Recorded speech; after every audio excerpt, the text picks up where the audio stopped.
আসছি অসম্ভব। কেন বাড়লে বয়স ছোট্টবেলার বন্ধু হারিয়ে যায়?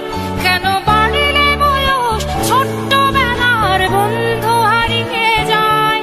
কেন হারাচ্ছে সব, বাড়াচ্ছে ভিড় হারানোর তালিকায়?